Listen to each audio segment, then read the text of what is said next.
Hello, I'm a retired general. Welcome to my channel. I'm here because what you see on the news tells you what is happening. I'm going to tell you what it means, as someone who has read intelligence assessments and been inside decision-making rooms. One more thing before we begin. This channel uses its revenue to fund student scholarships. If you subscribe, like, and comment, you are directly supporting that mission. Please hit subscribe now and turn on notifications. Now let's get into it. A former federal prosecutor, the chairman of the Senate Intelligence Committee, a Navy combat pilot, and former astronaut who served in the United States Senate. All three said the same thing this week, independently, about the war in Iran.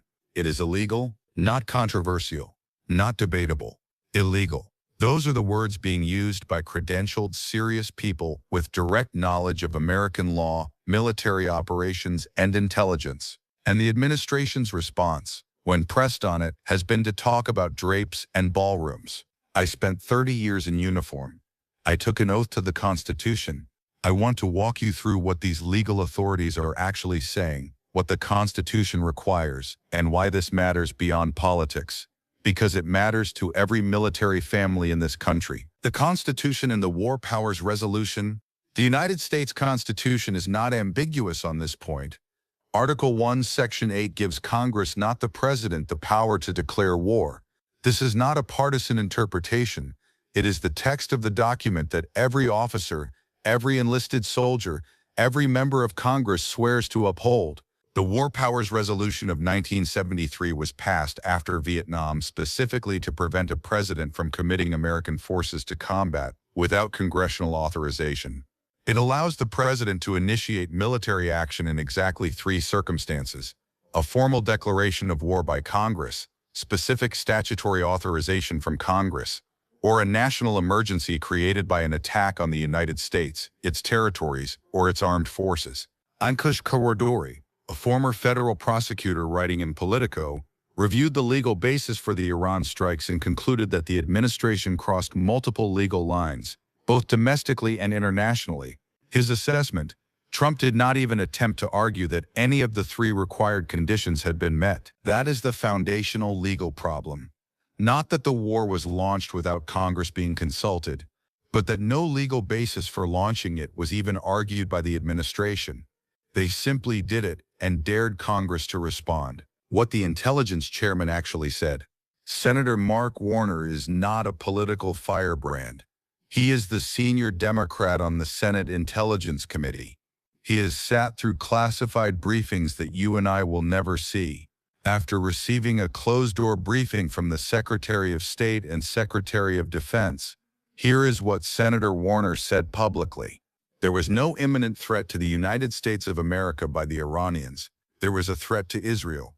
And if we equate a threat to Israel as the equivalent of an imminent threat to the United States, then we are in uncharted territory. Read that carefully.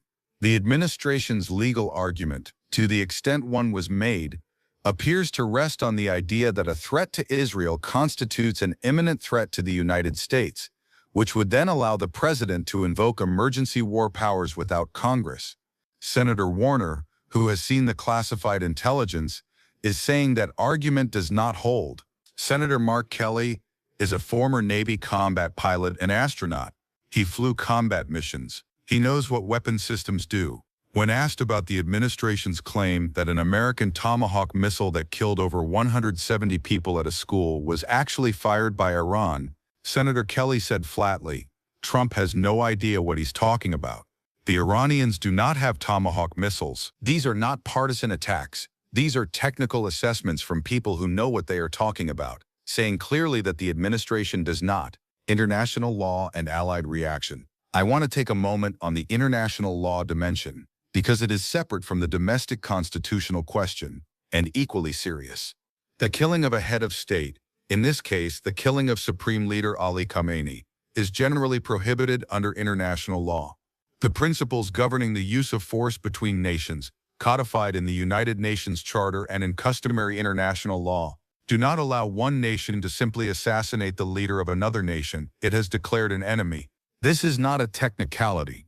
These laws exist because the alternative, a world where any government can kill any foreign leader it considers hostile, produces a catastrophically dangerous international environment. Every American president since World War II has operated under the constraint that you do not assassinate foreign heads of state. There is an executive order prohibiting it that has been in force since the Ford administration.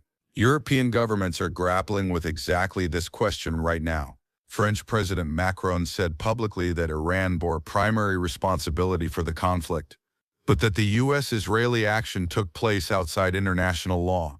Spanish Prime Minister Sanchez said his country rejected the unilateral military action as a violation of the international order. Norway has emphasized the illegality. Even British Prime Minister Keir Starmer initially refused to allow British bases to be used for offensive action, and linked his hesitation directly to the lack of a plan and the impossibility of achieving the stated objectives from the air. When your closest allies are publicly using the word illegal, that is not routine diplomatic friction. That is a signal, the counter-argument, and why it fails. Now, I have heard the counter-argument. I have heard it made by serious people. The argument goes, the Iranian regime was a murderous dictatorship that killed 17,000 of its own citizens, sponsored terrorism across the region, provided military support to Russia's war against Ukraine, and was developing nuclear weapons. The world is better off without it. Sometimes the right thing and the legal thing are not the same thing. I understand that argument. I have thought about it carefully. But here's what I know from 30 years of military service.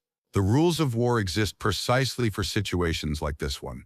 Situations where the stakes feel so high that breaking the rules feels justified.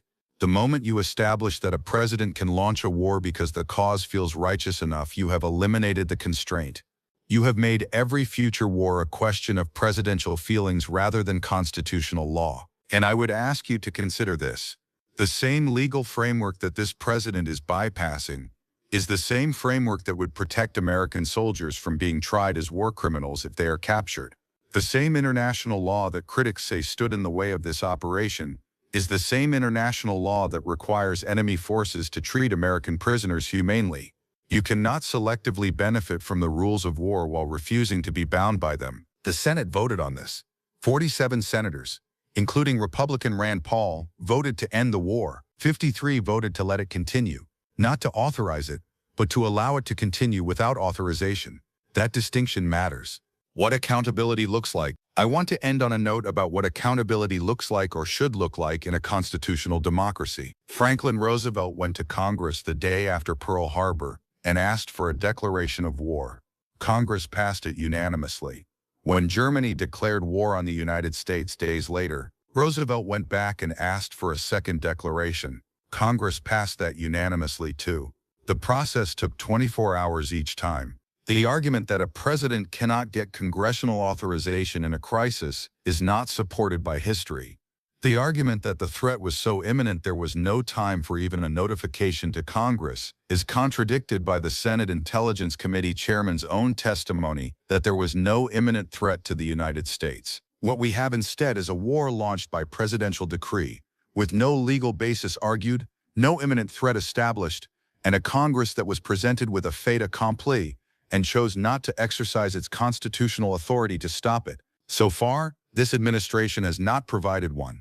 Subscribe, turn on notifications, and we will keep tracking this together.